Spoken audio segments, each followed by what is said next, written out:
नमस्ते प्यारे बच्चों, स्वागत है आपका रामरूप शर्मा चैनल पर। मैं हूं रामरूप शर्मा और आज मैं बहुत डिफरेंट तरीके से, यानी कि डिफरेंट तो नहीं, पुराने तरीके से, यानी कि बैक टू पवेलियन मैं आ गया हूं। यानी कि बोर्ड के साथ, ग्रीन बोर्ड के साथ, चौक के साथ बहुत दिनों से आया नहीं था, तो मेरी इच्छा थी कि मैं बोर्ड पे ये वीडियो बनाऊं।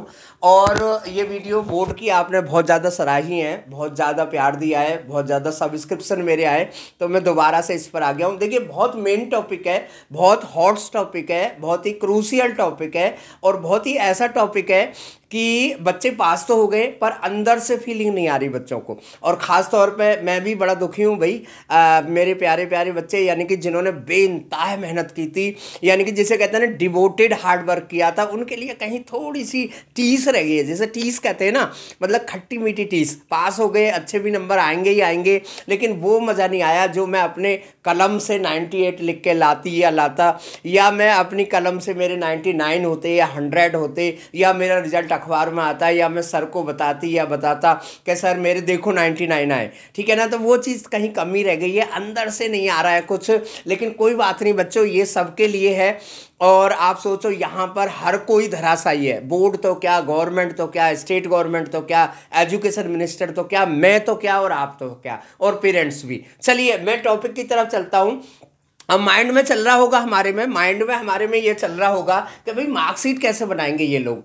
अब क्योंकि बहुत सारे कन्फ्यूज़न है, यानी कि बोर्ड कैंसिल हो चुका है, मार्कशीट कैसे बनेगी, और मार्कशीट बनेगी भी या ग्रेड शीट बनेगी, यानी कि कैसे बनेगी। और वहाँ पर एक बहुत छोटा सा पेज डाल दिया है सीबीएसई ने कि ऑब्जेक्टिव क्राइटेरिया के बेस पर मार्कशीट क्या बनेगी। यानी कि ये ऑब्जेक्टिव क्राइटेरिया है क्या। देखिए, ऑफलाइन तो होना नहीं है, ऑनलाइन पे बोर्ड बिलीव नहीं करता बिल्कुल भी, तो फिर वो ऑब्जेक्टिव क्राइटेरिया क्या है उसे मैं समझाने की कोशिश करता हूं। देखिए, जनरली जो मार्कशीट बनती थी वो इस तरीके से बनती थी। मैंने जनरल चीज़ें हटा दी हैं, केवल सीधे मार्क्स पर आ गया हूं मैं। ये सब्जेक्ट है और ये सब्जेक्ट के कोड है, ये इंटरनल असेसमेंट के मार्क्स हैं। मान लो किसी बच्चे के ये मार्क्स हैं, बोर्ड में उस बच्चे के मार्क्स यहाँ पर आते हैं, मान लो 80 में से 70 आते हैं, या 80 आते हैं, या 75 आते हैं, या 60 आते हैं, या जो भी कुछ आते हैं। भाई ये मत सोचना ये आपके मार्क्स लिख रहा हूँ, नॉर्मल चीज़ें लिख रहा हूँ।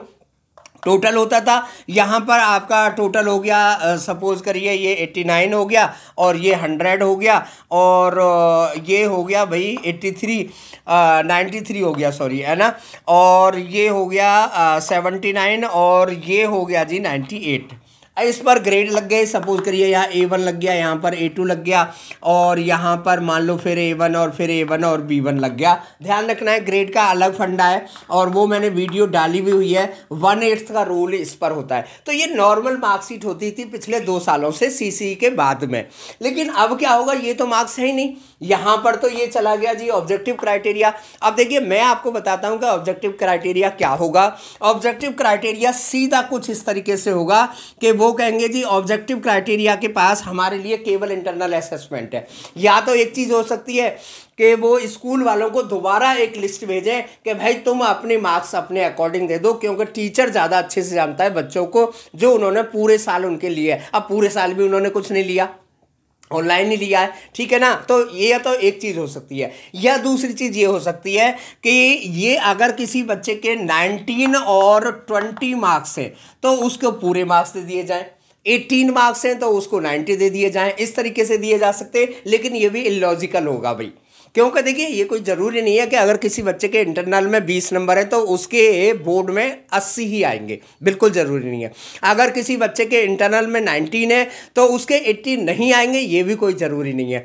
तो कहने का मतलब ये होगा कि यहाँ पर बच्चे सीधे ग्रेड लगने वाले, और मुझे लगता है कि यही क्राइटेरिया होगा जो मैं आपको बता रहा हूँ कि जिन बच्चों के 19 और 20 मार्क्स हैं उनको 80 भी नहीं दिए जा सकते, 75 नहीं दिए जा सकते, 70 भी देना ठीक नहीं होगा।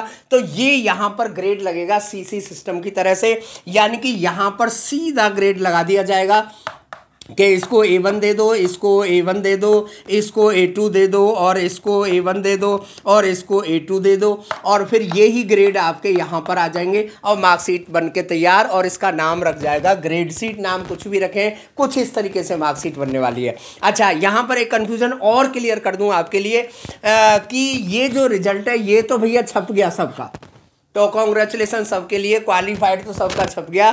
चाहे आप रेगुलर स्टूडेंट हैं, चाहे आप प्राइवेट स्टूडेंट हैं, चाहे आप कंपार्टमेंट के स्टूडेंट हैं, कंपार्टमेंट चाहे आपकी 1 है चाहे आपकी 2 है, तो सबके लिए कॉन्ग्रेचुलेसन, सिरदर्दी खत्म। हालांकि रॉब के लिए आप कह सकते हो कि अरे मैं एग्जाम देता ना तो फोड़ के आता, ये तो इन्होंने वैसे ही लगा दिया इसलिए मेरा B1 रह गया। तो सबके लिए बहुत बहुत मुबारक हो। मेरी वीडियो में आप अच्छे तरीके से देखें, सभी बच्चों को फैलाएं। आगे की बहुत काम की वीडियोज़ मैं आपकी लाने वाला हूं। किस बच्चे को मैथमेटिक्स लेना चाहिए, किस बच्चे को साइंस लेना चाहिए, बीटेक कितना कंपलसरी है, कितना अच्छा है, ये सब चीज़ें।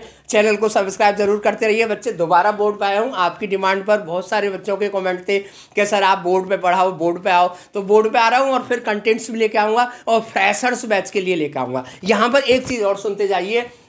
देखिए मुझे ऐसा कुछ लग रहा है कि ये कोरोना 2-3 साल में जाके पूरी तरीके से ख़त्म होगा। और ख़त्म क्या होगा, इसे हम अपनी बॉडी के अंदर एसिमुलेट कर लेंगे और इसके साथ काम करना शुरू कर देंगे, जुकाम की तरह हो जाएगा।